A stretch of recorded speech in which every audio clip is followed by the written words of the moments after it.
Doctor Mizanur Rahman Azhari তাকে নিয়েও বলেন যে তিনি কাফের, তাকে আসলে দেশ ছেড়ে চলে যেতে হবে, তখন আমরা একটু কনফিউজ হয়ে যাই। বলছি জি না, কনফিউজ হবেন কেন? আপনি যার কথা বলেছেন সে কি বলেছিল আপনি দেখেছেন তার বক্তব্যগুলো? আমি দেখেছি, কিন্তু শোনেন কথা শোনেন। তাকে বলুন, সে তো আমার ছাত্র, তাকে জিজ্ঞেস করুন। 2007 সালে সে আমার থেকে সবক নিয়েছে দারুন রাজার মাদ্রাসায়, আমি তার টিচার, আমি তার শিক্ষক, এবং তার শিক্ষকরাও আমাকে শিক্ষক মানে। অতএব সে যদি দেখুন, আপনাকে পিছন থেকে বলতে হচ্ছে, আপনি সময় দিতে হবে আমাকে। আপনি কিন্তু বসে আছেন একা, আমার কিন্তু কয়েক হাজার লোক বসে আছে আমার অপেক্ষায়, একটা শিডিউল প্রোগ্রাম আমি রেখে বসেছি আপনার এখানে। যেহেতু আপনার মাধ্যমে আমার মেসেজটা আমি অনেকের কাছে পৌঁছাতে পারবো। আপনি যে ব্যক্তির নাম নিয়েছেন তাকে আপনি কি দিয়ে তাকে স্কলার বলবেন? লক্ষ লক্ষ লোক হলে স্কলার হয়? এটা কোনো কথা নয়। দ্বিতীয় কথা হচ্ছে সে মুফতি নয়, ফতুয়া দেবার অধিকার রাখে মুফতি। স্কলার হওয়া এক জিনিস, ওয়াইজ হওয়া এক জিনিস, মুফতি হওয়া আরেক জিনিস। আর আমার কথা হচ্ছে, আমি কি গ্র্যান্ড মুফতি বাংলাদেশে? তা আমি বলছি না, এটা বলার অথরিটি আমার নেই, কিন্তু আমার ফতুয়াতে কলম বসাবার মতো 10টা মুফতি আপনি বের করে দেন। এখন অন্য মুফতিরা বলছে না কেন, সেটা একটা সাহসিকতার বিষয় আছে, সেটা আরো কোনো তাদের প্রতিবন্ধকতা থাকতে পারে। যেমন আপনি দেখেছেন আওয়ামী শাসনের সময় দেশের অনেক বড় বড় আলেম শেখ হাসিনার দালালি করেছে, তো তারা কি এমন কোন ফতোয়া দিবে যে সরকার বেকায়দায় পড়ে?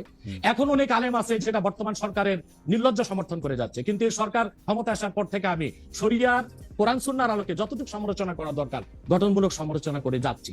আর আমাদের মতো 2-4-10 জন যারা মিডিয়াতে আছে তারাই কিন্তু দেশের আলেম না।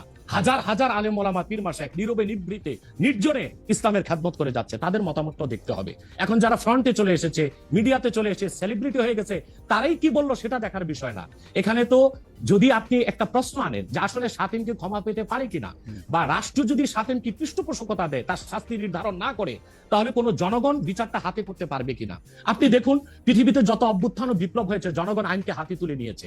আপনি 5ই আগস্ট দেখেন, বাংলাদেশে রাষ্ট্র ক্ষমতা যে এসেছে বর্তমান সরকার, এটা গণতান্ত্রিক পদ্ধতিতে হয় নাই, ছাত্র জনতা আইনকে হাতে তুলে নিয়েছিল। এই বিপ্লবকে আপনি অবৈধ বলবেন? যে 6-7 জন সমন্বয়ক নেতৃত্ব দিয়েছে তাদেরকে আপনি সন্ত্রাসী বলবেন? না, কিছু করার ছিল না।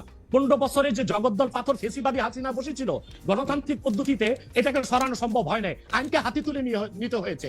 অতএব যদি গণতন্ত্রের স্বার্থ রক্ষায় আইনকে হাতে তুলে নেওয়া যায়, আল্লাহ তার হাবিবের সুমহান ইজ্জত এবং স্বার্থে আল্লাহ তার হাবিব সাল্লাল্লাহু আলাইহি ওয়াসাল্লামের ইজ্জতের বিপক্ষে কেউ কথা বলবে এবং ধারাবাহিকভাবে শাস্তি পাবে না, চলতেই থাকবে। আমরা শুধু মিটিং মিছিল করে লাঠি পেটা খাবো আর গুলি নিব। স্যার আপনার কাছে মনে হয় না, স্যার আপনার কাছে মনে হয় না এটা আপনার কাছে মনে হয় না এটা আপনার পয়েন্ট অফ ভিউ?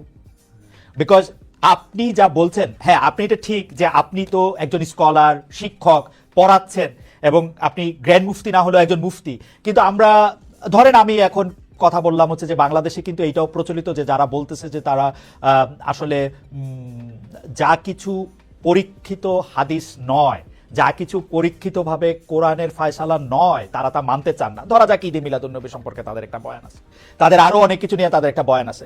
তাদের মধ্যে থেকেও কেউ কেউ আছেন যারা মক্কা মদিনায় বড় বড় জায়গায় আলেমের কাজ করতেছেন। আমি আব্দুর রাজ্জাক বিন ইউসুফের কথা বলতে পারি, আরো আপনি জানেন কাদের কথা আমি বলছি। তাদের কেউ কেউ মনে করেন আপনার পথ তো আসলে ঠিক না। 1, 2 হচ্ছে আপনি যার কথা যেভাবে বলতেছেন যে ধরেন মিজানুর রহমান আজহারী কি আসলে একজন স্কলার কিনা।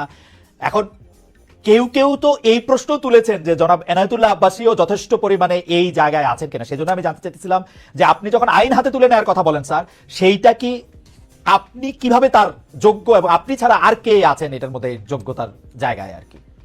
আমি এখন বলছি, আমি মনে করি আমি গ্র্যান্ড মুফতি বাংলাদেশের। আচ্ছা, আপনি মনে করছেন আপনি গ্র্যান্ড মুফতি? ওকে, এবং এটা আমি চ্যালেঞ্জের।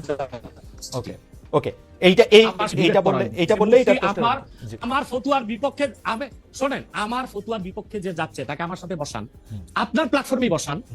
দ্বিতীয় কথা হচ্ছে ঈদে মিলাদুন্নবী নিয়ে যে আপনি প্রশ্ন করেছেন, ঈদে মিলাদুন্নবী সাল্লাল্লাহু আলাইহি ওয়াসাল্লাম নিয়ে অনেক ডিবেট হয়েছে, এবং ঈদে মিলাদুন্নবীর পক্ষে যারা, তারাই বিজয়ী হয়েছে।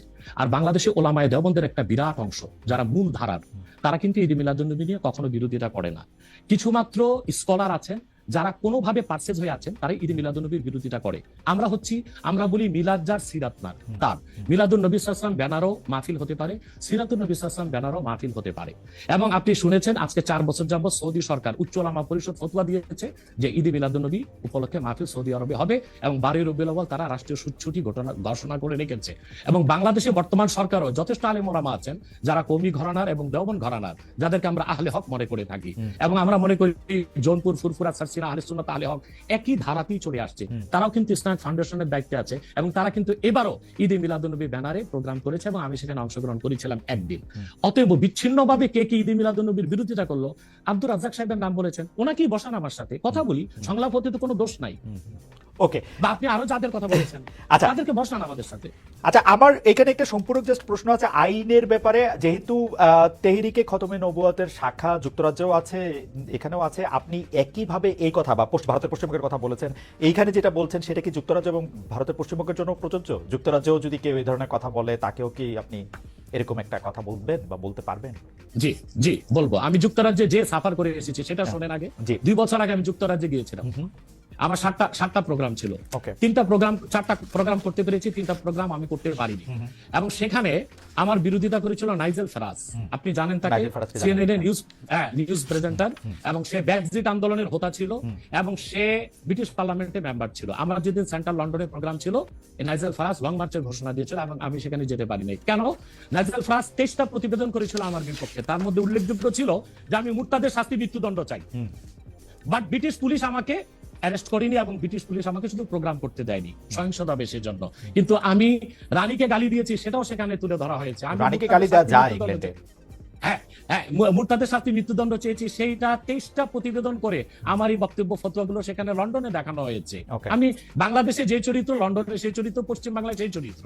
ওকে, আমি এবার একটু, আপনি যেহেতু মুফতি এবং নিজেকে পরিচয় দিলেন গ্র্যান্ড মুফতি, আমি একটা বিষয় একটু মনে করি, একটু হ্যাঁ জি মনে করি। জি, আপনাকে একটা বিষয় একটু আপনার দৃষ্টি আকর্ষণ করতে চাই। সেটি হচ্ছে যে আপনি মানে আপনার কাছ থেকে বুঝে নিতে চাই স্যার, যে যদিও আপনি আসলেই আমার চেয়ে বয়সে ছোট, কিন্তু আসলে বিদ্যায়, বুদ্ধিতে, শিক্ষায়, অনেক কিছুতে মানে জ্ঞানে আপনি আমার চেয়ে বড় বলে আপনাকে স্যার সম্বোধন করতে হবে।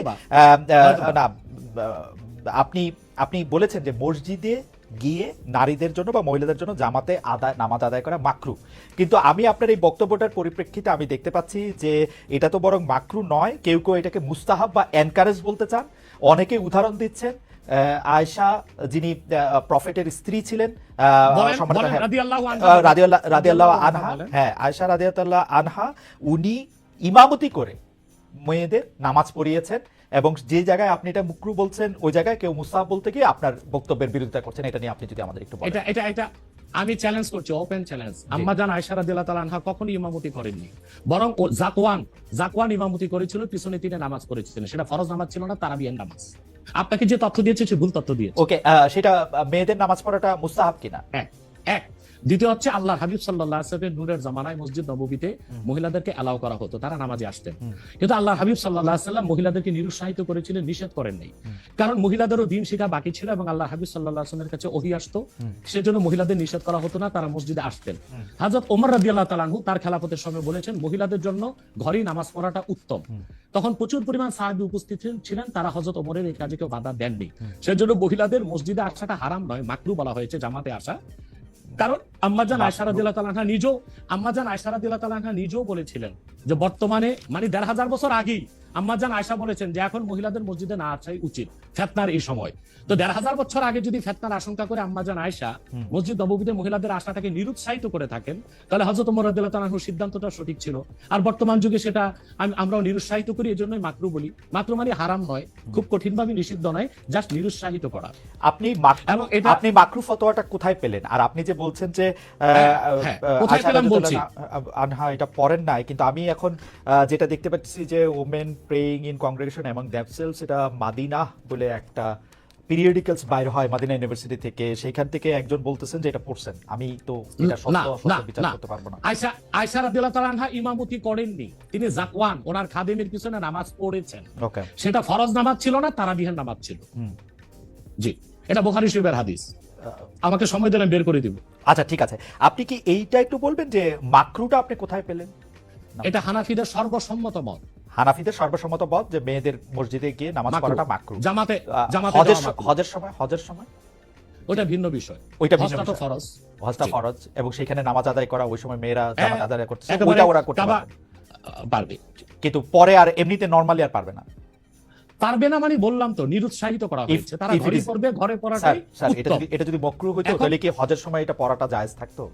না, স্থানকাল ভেদে পার্থক্য আছে না। আপনি এখন তো আপনি আজকে আগামীকাল দুপুরে আপনি পানাহার করতে পারবেন, কিন্তু পহেলা রোজায় দুপুরে পানাহার করতে পারবেন, সেটা তো হারাম হয়ে যাবে না। তার মানে হচ্ছে স্থানকাল পাত্র বেশে হুকুমটা ভিন্ন হবে না। হবে, কিন্তু যেটা আপনি যেখানে- যেটা হজে পারমিটেড, শোনেন। যেটা হজের মাঠে পারমিটেড, সেটা আর পৃথিবীর কোথাও বাকি হতে পারে?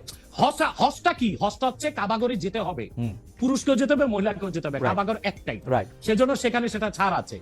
কিন্তু মসজিদ পৃথিবীতে একটা না, মহিলারা ঘরে নামাজ পড়তে পারবে। হ্যাঁ, তারপরে আমরা এটা বলে থাকি, যেমন কোন মহিলা ঢাকা গেল শপিং করার জন্য, এখন নামাজের সময় হলো, সে বাড়িতে আসতে নামাজ কাজা হয়ে যাবে, সে বাইতুল মুকাররম যে নামাজ পড়ে নিক, মহিলাদের জন্য যদি সুব্যবস্থা থেকে পড়তে পারবে। মাকরুটাকে আপনি খুব বড় করে দেখার প্রয়োজন নাই। এই যে আপনার মাথায় টুপি নাই, এটাও কিন্তু মাকরু। স্যার যেটা খালি মাথায় বসাও মাকরু, রাইট, যেটা কিন্তু তাই বলে তো আপনাকে আমি গুনাহগার বলতে পারছি না, পারেন আমি বলতে, উৎসাহিত অসুবিধা করব। নাই।